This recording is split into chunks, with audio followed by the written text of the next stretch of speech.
Is 10,000 hours enough to master any skill? By the way, 10,000 hours equals 1 year and 51 days.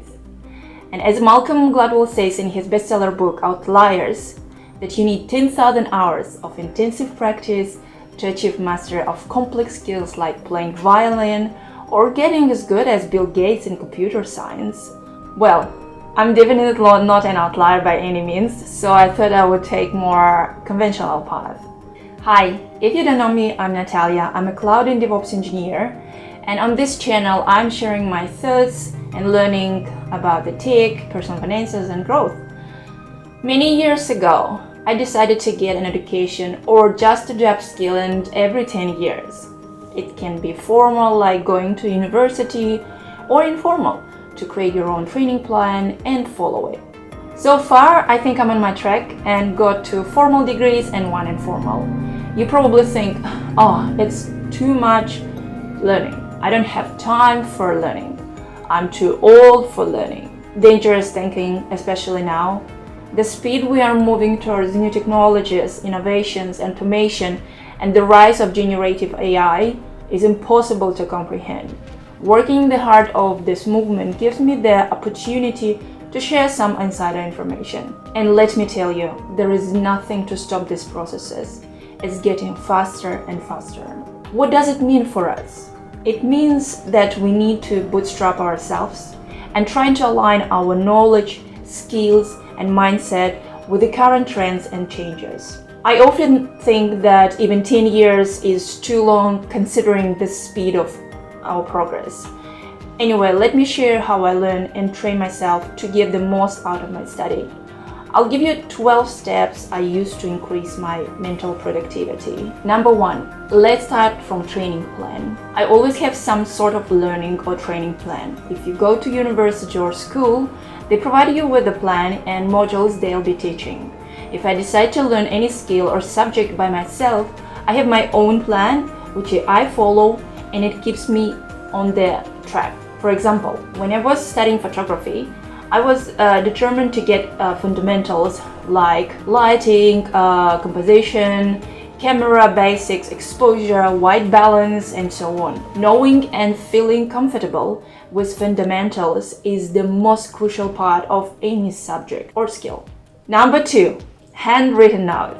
I know I'm a bit old-fashioned by taking handwritten notes, and it's surely time-consuming, but I can remember more by rewriting in my own words and outlining the most interesting and important facts or information. And number 3, saying out loud. This can be a bit annoying for someone who sits next to you. If I go through my very complex and dense information, I go slowly and say it out loud. By actively speaking and hearing myself, the information keeps better in my long-term memory. Number 4, making analogies is one of my favorite methods.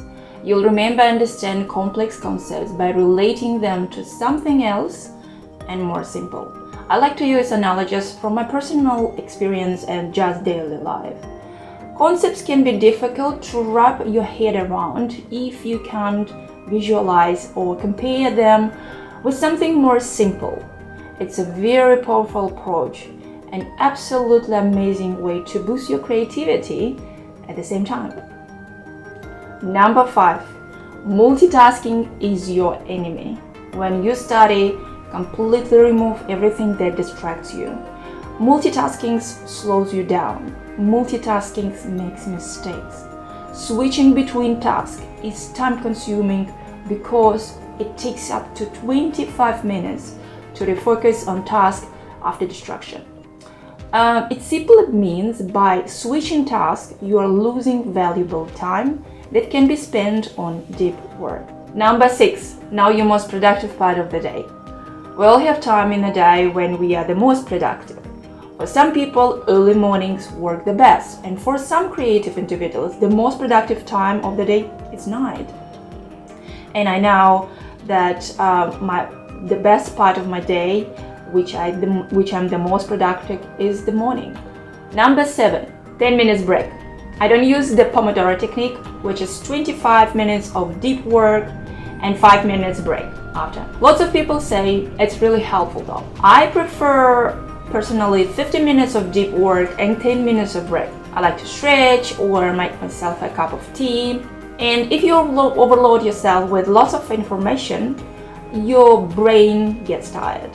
When I was studying for my solution architect certificate, I was studying for 2-3 hours straight without any breaks, and I pushed myself too hard. It was a big mistake, and it impacted me physically. I just started to have a terrible headache every day, and my eyes vision started to decrease. Moreover, I failed my exam the first attempt, and I felt terrible after that. Number 8, aerobic exercising.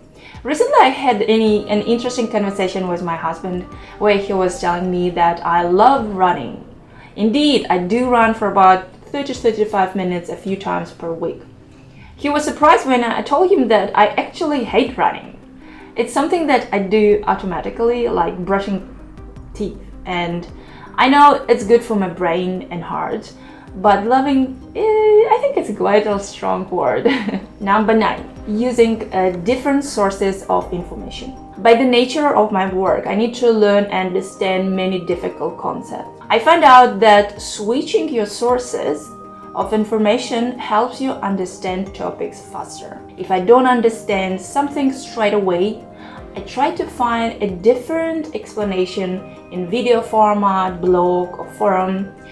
People explain complex topics differently, and if you don't get it straight away, don't get frustrated and try to find someone who gives you a different angle on the same topic. It's a very helpful technique. Feynman Method. This is a really good one. I love this quote: anyone can make a subject complicated, but only someone who understands can make it simple. Nobel Prize-winning physicist Richard Feynman defined the best way to supercharge your learning. It uses the power of teaching for better learning.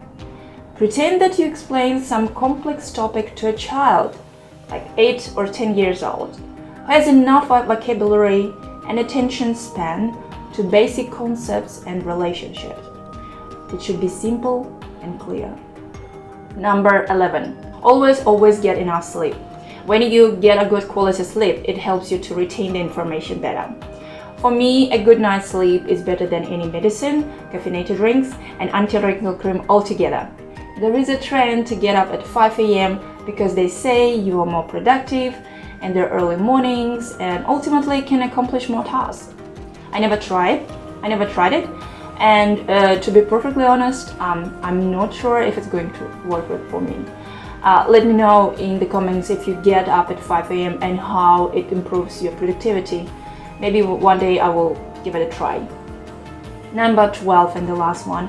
I know it sounds a bit cheesy, but believing in yourself and your ability to learn helps you to achieve your goal.